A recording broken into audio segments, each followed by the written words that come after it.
They don't take very long, but they last forever. Do they? That's a good Oh, question. yeah. They'll be out on the internets. But does like the internet, and this is something that I don't really understand, and I could be a totally, but you know how like with like TV on the airwaves and it's out there and the aliens are watching like the Ed Sullivan TV show. on the radio. Yeah, good band. You know how like there's aliens watching Ed Sullivan or whatever. But does the internet do that? I'm an idiot. Oh, does it broadcast out into space or whatever? Right. I mean, does it catch a wave? Like, is emitting that kind of thing? You said it'll be forever. But can it? Or as far as I can tell, those waves, maybe they do kind of last, right? I mean, those kind of are sort of. I mean, as much as whatever forever means, they're as good as out there, right? I don't know if because somewhere anyway. We're sending our internet porn. We're giving away too much information. The aliens are just like, oh, this. All we have to do is fuck them up forever. Get us where it counts. Well, there's no scarcity of porn available on the internet. By the way, what about that? That's an interesting word, concept, topic. Porn? What's your take on scarcity? Well, Harland, I'm Ryan. This is the Dawdlers Philosophy Podcast Shorts. 1, 2, 3. Uh,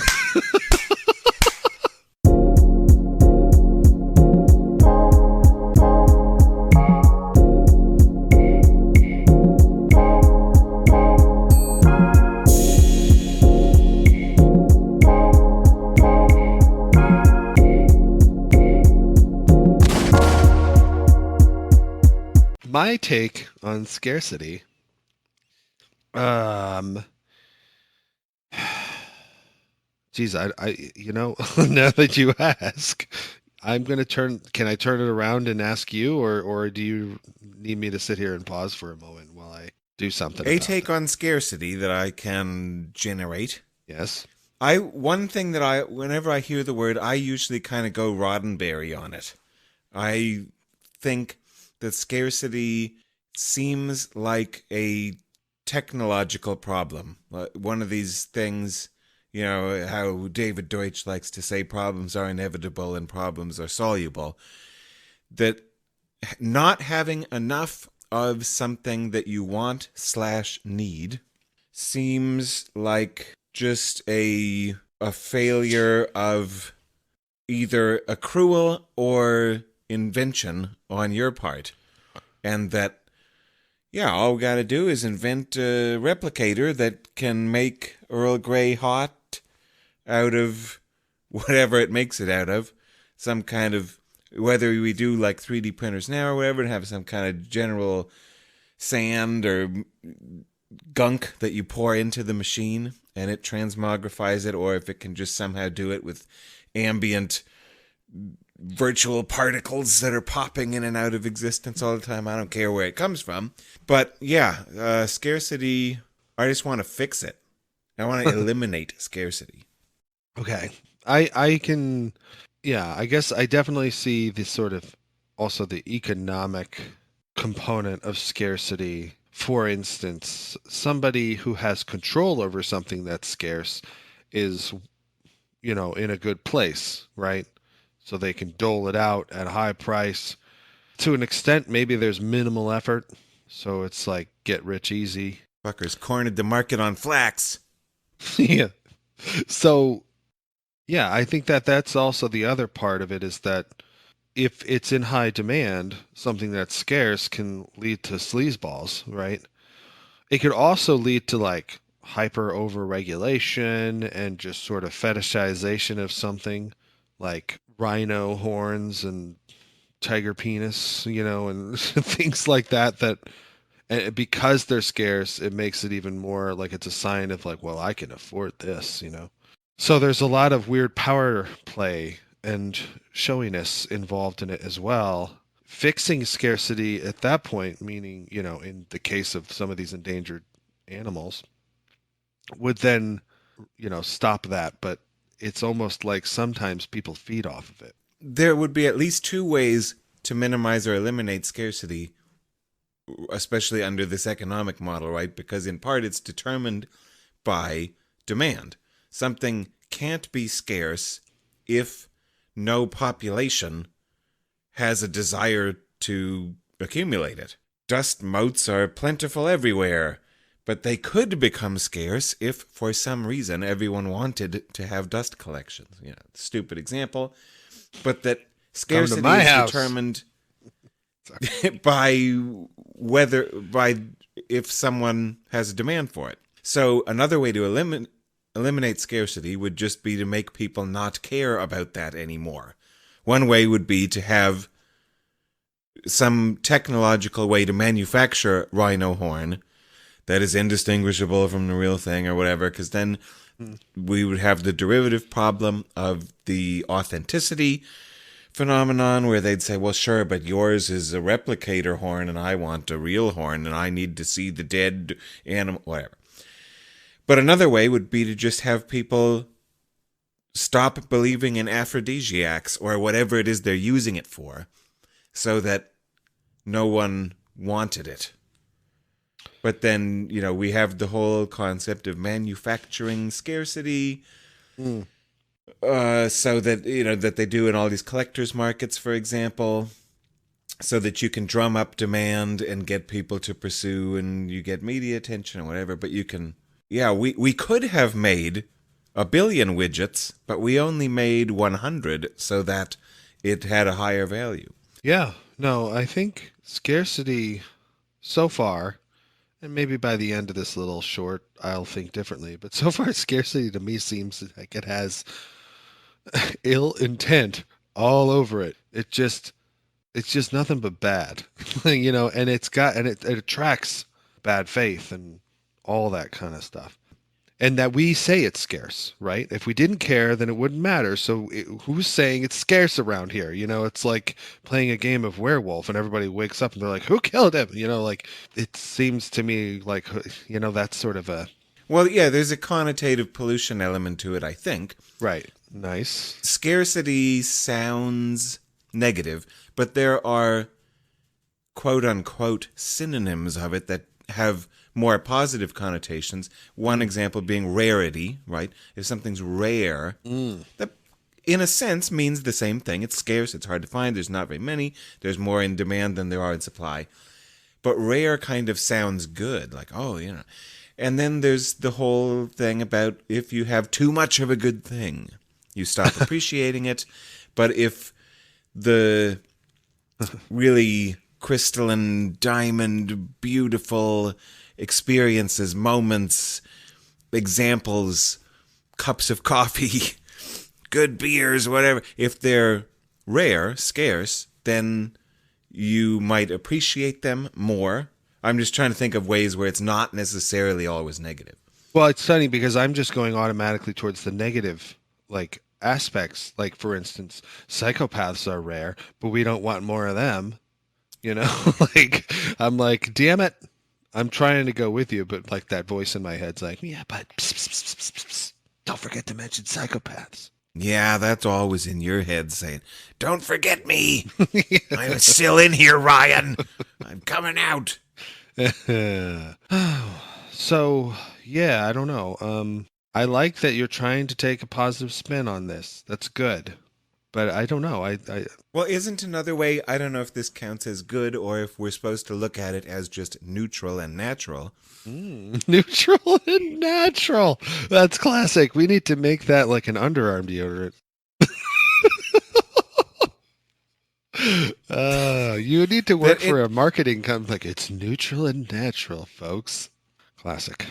It drives evolution, right? If there weren't competition and scarcity and you need to have more demand than supply in order to have competition, and then you can't have evolution without competition.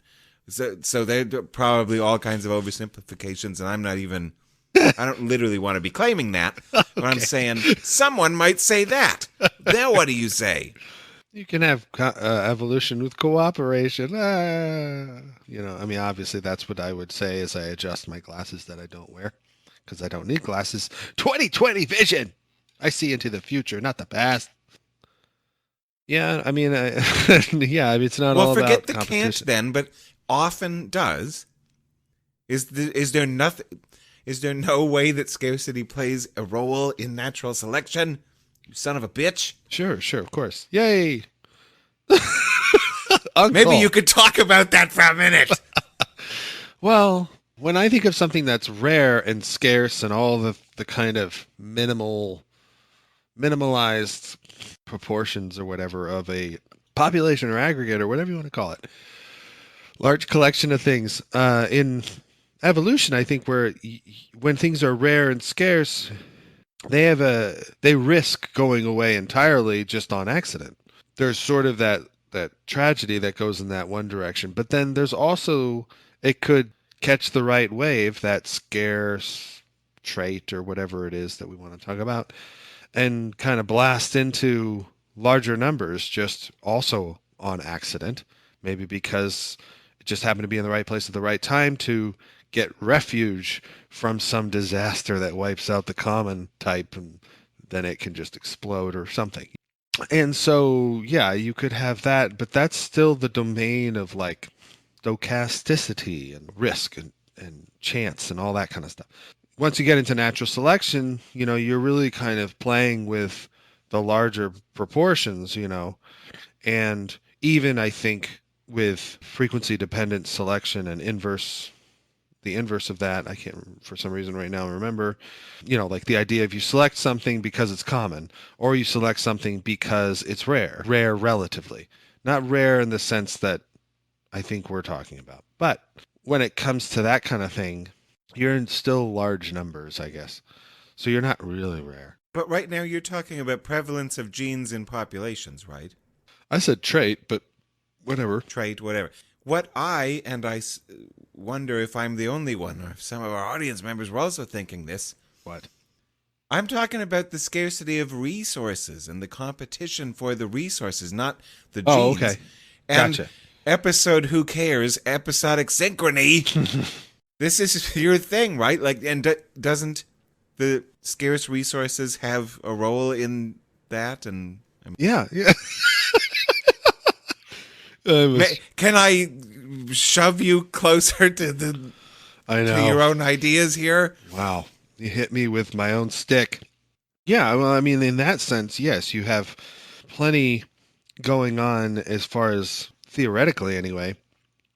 And I would say empirically that, as scarcer and scarcer resources, whether it's due to the resources going away by some other process other than the population munching them or the consumers, or the resources maybe they increased, but or it's like a small number of individuals find their way to an island or whatever, and there's just a whole bunch, but they eventually reach some kind of capacity and things start to become scarce. Some resource, sometimes that resource could be like space, you're just you're rubbing elbows, and not able to access the other resources that would be good to have. Those things can start to drive, in the episodic synchrony case, diversification. And when it comes to evolution in terms of the scarcity of resources, if resources are just becoming impoverished, just like from, time T0, and they're just now going down from whatever level they were, and the population is relatively imbalanced with whatever that amount was, let's just say, then the population starts to crash. And if you have enough variation, maybe you can, if there's an alternative resource out there that can be that alternative variant can access, then perhaps it is able to jump onto it, like in the case of the apple maggot fly, that if you go back to that episode. And then in the other direction with the enrichment, you're increasing the population size and you're bringing about perhaps even more variation through various different means. Not necessarily genetic variation, but certainly lots of different kinds of phenotypic variation through. One of the ways would be, say, a relaxed selection, opening all of that up. If it has an opportunity to access other resources because there's, a clumping going on because there's so many individuals that it's, you have more in common with your past and with those in your immediate vicinity, kind of like a nearest neighbor effect or whatever, that you'll never really encounter, even though you could just walk over there kind of thing. You'll never encounter everyone in your population. And so whoever it is you happen to be interacting with within your lifetime, and then you start to kind of become a neighborhood or whatever, and you start to spike in that way and start become multimodal and all that kind of crap. So yeah, sure, Harlan. I don't know if I was a little too like nonchalant about that, but I was like, I'm not one of those people who's like ever ready to like talk about my ideas like some people might be that I've encountered. They're like, "Oh, you don't say. Let me tell you the facts." I'm always like, "Oh, yeah, that idea." This is a silver platter, though. I'm pretty sure you have a take on scarcity, and I've heard it before. Yeah, I know. Was that and something then you're like, similar? Scarcity? I don't know. I got nothing to say. Well, okay, so. But I always worry because it's like I'm like Mr. Evolution, and I feel like, it's not always about evolution. I can understand that, and so I want to be sensitive to that so we can have other conversations for once. But here we are. Have you come up with another scarcity take, or are those also in short supply? Oh, that was pretty good for a person who drove like 13 hours today or whatever you said. You're chomping at the bit there with your little puns. I have the rim shot sound if you want it. Anyway, I